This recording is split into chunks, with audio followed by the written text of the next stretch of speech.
ये पेड़ इतना ज्यादा चमक क्यों रहा है? ऐसा लग रहा है जैसे मानो ये कोई जादुई पेड़ हो। चलो पास जाकर देखती हूँ। संगम पास जाकर देखती है तो उसके खुशी का ठिकाना ही नहीं रहता।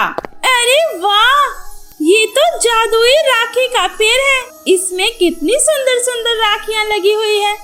थैंक यू सो मच भगवान जी, आपने मुझे ये जादुई राखी का पेड़ दिया। अब मैं भी अपने मुन्ना के साथ रक्षाबंधन का त्योहार मनाऊंगी। मैं भी उसको राखी बांधूंगी और खूब सारी मिठाइयाँ खिलाऊंगी। अब बस जल्दी से मैं इसमें से सबसे सुंदर वाली एक राखी अपने मुन्ने के लिए तोड़ लेती हूँ। संगम जैसे ही राखी तोड़ने के लिए हाथ ऊपर करती है, राखी वाली डाल अपने आप ऊपर हो जाती है। अरे अरे, ये क्या हो रहा है? ये डाल ऊपर कैसे हो गई? कोई बात नहीं, जादुई राखी के पेड़, मैं जानती हूँ तुम मेरे साथ कोई खेल खेल रहे हो, लेकिन मैं भी हार मानने वालों में से नहीं हूँ। राखी तो मैं लेकर रहूंगी। अरे अरे, ये तो फिर से ऊपर चली गई। एक काम करती हूँ, पेड़ पर ही चढ़ जाती हूँ। संगम पेड़ पर चढ़ने लगती है, तभी पेड़ पर से उसका पैर फिसल जाता है और वो जमीन पर गिरती है।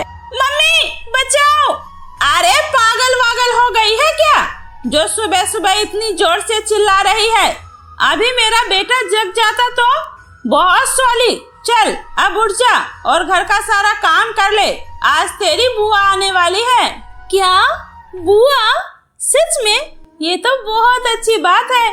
बुआ हमारे लिए खूब सारे चॉकलेट लेकर आएगी।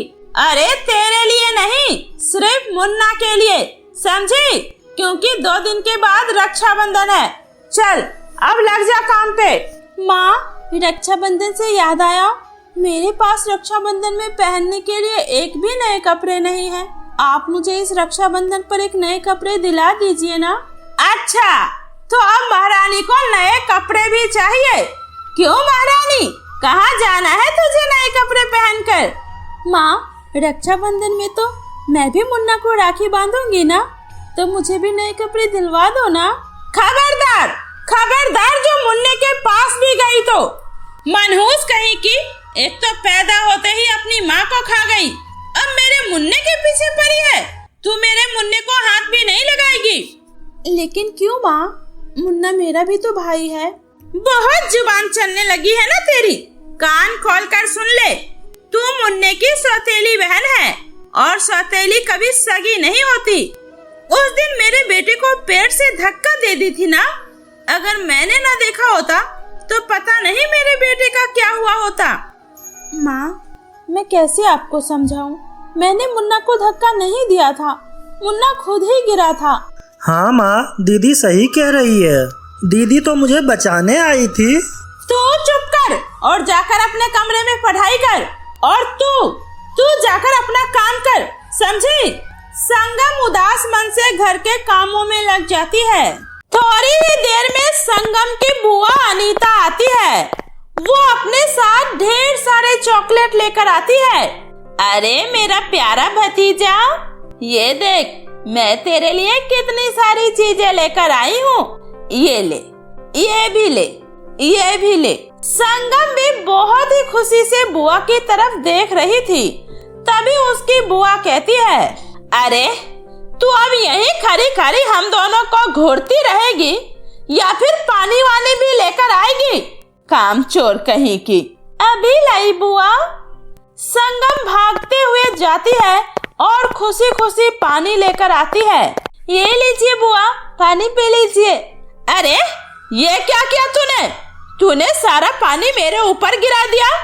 तुझे पता भी है ये मेरी कितनी महंगी साड़ी है। वो बुआ, गलती से हो गया बुआ, सॉरी। बुआ, एक चॉकलेट मुझे भी दे दीजिए ना, मेरा भी चॉकलेट खाने का बहुत मन कर रहा है। अरे पैदा होते ही माँ को खा गई, उसके बाद अपने बाप को खा गई, अब और क्या क्या खाना बाकी रह गया है? मनहूस कहीं की। भाभी, आपने इस लड़की को अपने घर में अभी तक राखी क्यों रखा है? अरे मैं तो कहती हूँ इसे आपको तभी घर से निकाल देना चाहिए था जिस दिन भैया का निधन हुआ था। भाभी, ये लड़की मनहूस है, और भगवान न करे अगर कल को इस मनहूस का साया हमारे मुन्ने पर पड़े और उसे कुछ हो गया तो फिर मैं किसे राखी बांधने आऊंगी। बुआ, आपको राखी पे आने की मेरे घर पे जरूरत नहीं है। संगम दीदी है ना मुझे राखी बांधने के लिए। चलो दीदी। अरे भाभी, आपने देखा इस मनहूस ने मेरे मुन्ने पर जरूर कोई काला जादू कर दिया है। अरे मेरे मुन्ने ने कभी मुझसे इस तरीके से बात तो नहीं की थी। अरे मुन्ना तो अभी बच्चा है, पर आप तो समझदार है ना भाभी। मैं तो अब इस घर में एक पल भी नहीं रुकूंगी, मैं जा रही हूँ। अरे दीदी, गुस्सा थूक दीजिए, बच्चे ही तो हैं, छोड़िए ना, मैं उन्हें समझा दूंगी। रक्षाबंधन तो मनाकर जाइए। नहीं भाभी, अब मैं इस घर में एक पल और नहीं रुक सकती हूँ, मैं तो जा रही हूँ। ये रही मुन्ने के लिए मिठाई और ये राखी। और हाँ, उस मनहूस को मत देना। अब मैं चलती हूँ। इतना बोलकर अनीता चली जाती है। अच्छा हुआ बुआ चली गई। अब हम रक्षाबंधन बहुत अच्छे से मनाएंगे। मुन्ना, कुछ ज्यादा ही जुबान चलने लगी है तेरी। आखिर तुझे ये सब सिखाता कौन है? अच्छा, अब समझी। तू मेरे मुन्ने को उल्टे सीधे चीजें सिखाते रहती है। रुक जा, तुझे तो मैं अब छोड़ूंगी नहीं। इतना बोलकर ललिता संगम को घर से निकाल देती है। माँ, ऐसा मत करो माँ, आखिर मैं कहाँ जाऊंगी? मेरा आप लोगों के सिवा और है ही कौन माँ? माँ, मुझे घर से मत निकालो। कहीं भी जा, इस घर में अब तेरे लिए कोई जगह नहीं है, समझी?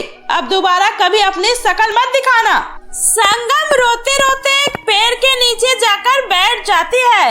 हे भगवान, रक्षाबंधन तो खुशियों का त्योहार होता है और कल रक्षाबंधन है और माँ ने गुस्से से मुझे घर से भी निकाल। अब मुन्ने को राखी कौन बांधेगा? क्या इस रक्षाबंधन में मेरे मुन्ने की कलाई सुनी रहेगी?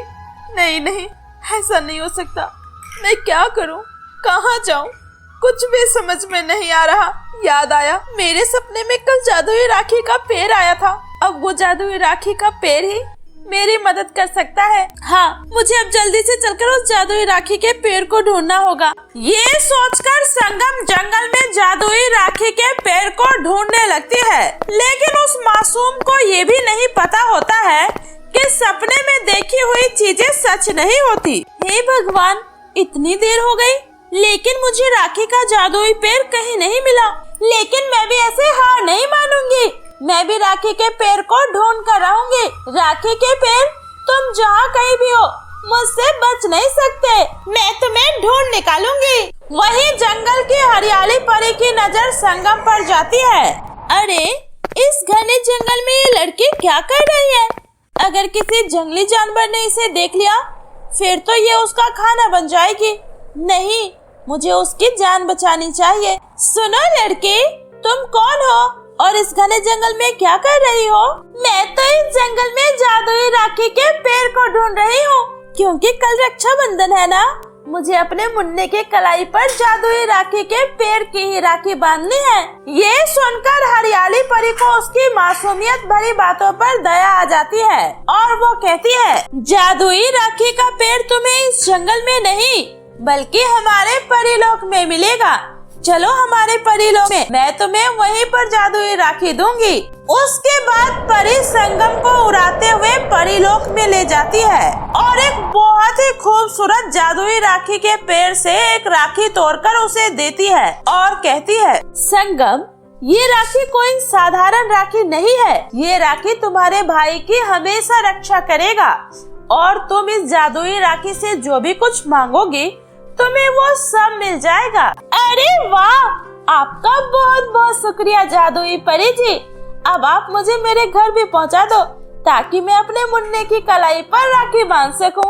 संगम जैसे ही घर आती है तो देखती है उसकी सौतेली माँ रो रही है और पास ही मुन्ना लेटा है। माँ, मेरे मुन्ने को क्या हुआ? ये ऐसे लेटा क्यों है और आप रो क्यों रही है? बेटी, मुझे माफ कर दे बेटी, सब मेरी वजह से हुआ। ना मैं तुझे घर से निकालती और ना ही मुन्ना तुझे ढूंढने जंगल में जाता और ना ही उसे सांप काटता। क्या? मुन्ने को सांप ने काट लिया? माँ, आप रोना बंद करो, मुन्ने को कुछ नहीं होगा। हे मेरी जादुई राखी, अगर तुम सच में जादुई हो तो मेरे मुन्ने को ठीक कर दो। संगम के इतना कहते ही मुन्ना बिल्कुल ठीक हो जाता है और वो अपनी बहन को देखकर बहुत ही ज्यादा खुश हो जाता है, जिसके बाद दोनों भाई बहन बड़े ही धूमधाम से रक्षाबंधन का त्योहार मनाते हैं। उस दिन के बाद से संगम की सौतेली माँ मुन्ना और संगम को बराबर प्यार करती है और फिर सभी खुशी खुश रहने लगती है।